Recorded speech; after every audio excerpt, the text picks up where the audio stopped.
Assalamualaikum warahmatullahi wabarakatuh. Kami dari Sekolah Tinggi Ilmu Ekonomi Dewantara Jombang.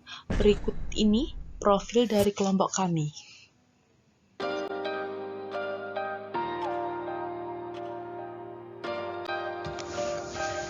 Berikut ini dari nama kelompok kami. Yang pertama, Reski Rahayu.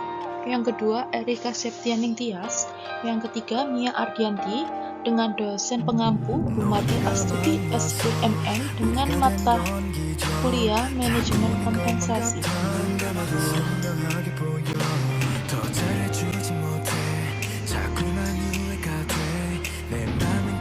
Kami akan membahas tentang tunjangan, kompensasi, non-finansial, dan isu tunjangan lainnya.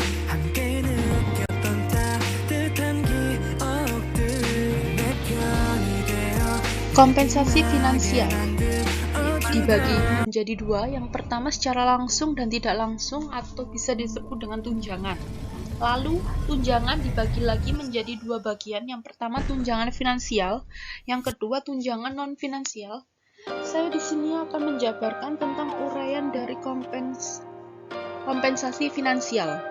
Dalam bentuk kompensasi yang secara langsung terdiri dari pembayaran yang diperoleh seseorang dalam bentuk gaji, upah, dan insentif, serta dalam bentuk tidak langsung yang juga disebut dengan tunjangan, meliputi semua imbalan finansial yang tidak tercakup dalam kompensasi langsung yang terdiri dari jaminan kesehatan, tunjangan, dan fasilitas kerja yang diberikan. Lalu selanjutnya, kompensasi non-finansial merupakan imbalan dalam bentuk intrinsik yang tidak berbentuk fisik dan hanya dapat dirasakan berupa kelangsungan pekerjaan, jenjang karir yang jelas, kondisi lingkungan kerja.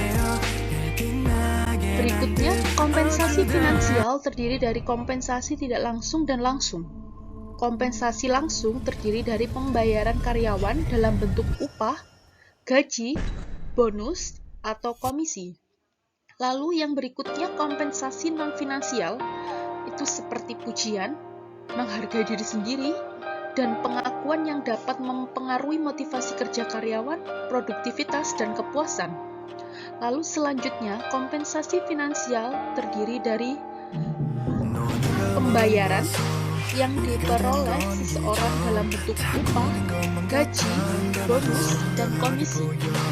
Lalu selanjutnya, kompensasi finansial tidak langsung yang disebut juga dengan tunjangan meliputi semua imbalan finansial yang tidak tercakup dalam kompensasi.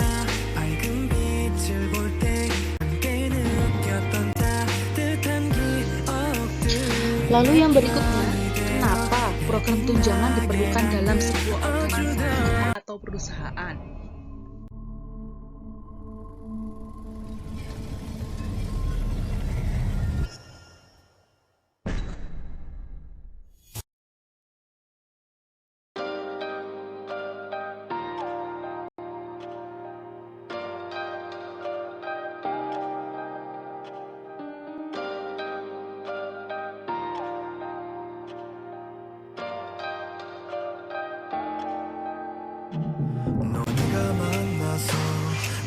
Tunjangan diperlukan untuk membantu perusahaan agar yang pertama meningkatkan moral karyawan, yang kedua meningkatkan kepuasan kerja, yang ketiga memotivasi karyawan, yang keempat memikat karyawan baru, lalu yang kelima mengurangi perputaran karyawan.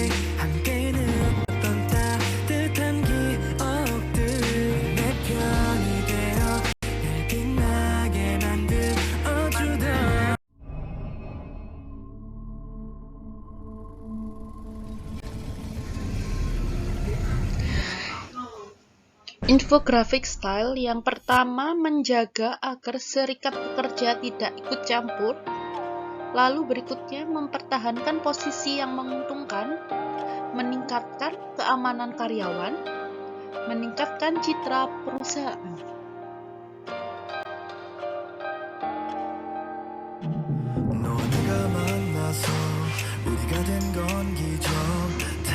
Tunjangan finansial langsung. Tunjangan wajib, jaminan sosial pengangguran, kompensasi bagi karyawan, family and medical leave. Tunjangan sukarela, bayaran saat tidak bekerja, perawatan kesehatan, asuransi jiwa, rancangan pensiun, rancangan opsi karyawan perusahaan, tunjangan pengangguran, tambahan layanan, karyawan bayaran premium.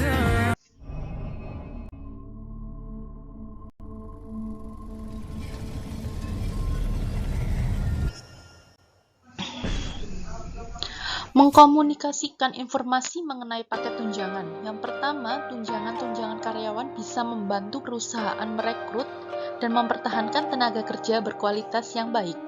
Yang kedua, untuk menjaga program tersebut tetap mutakhir, manajemen butuh masukan dari para karyawan untuk menentukan perlu tidaknya perubahan tunjangan. Yang ketiga, selain itu, karena kesadaran karyawan mengenai tunjangan seringkali terbatas, informasi program harus dikomunikasikan ke bawahan.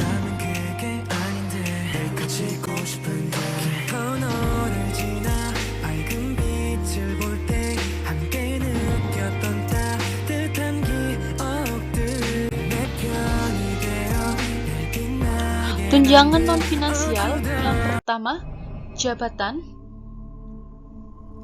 Yang kedua, fleksibilitas tempat kerja. Yang ketiga, lingkungan kerja.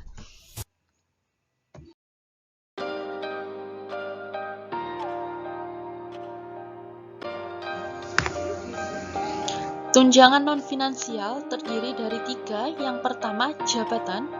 Jabatan di sini meliputi variasi keterampilan.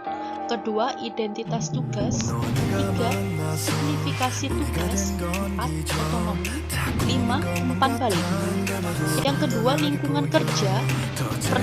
Yang pertama di sini kebijakan yang baik.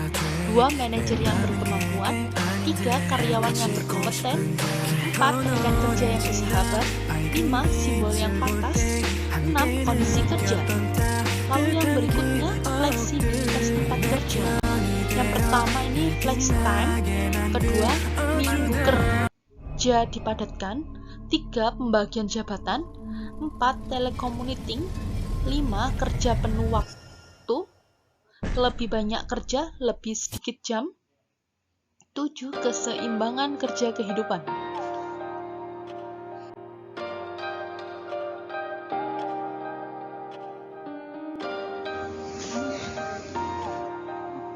Isu-isu kompensasi lainnya. Yang pertama, pesangon. Yang kedua, nilai sebanding. Yang ketiga, kerahasiaan bayaran. 4, pemadatan bayaran.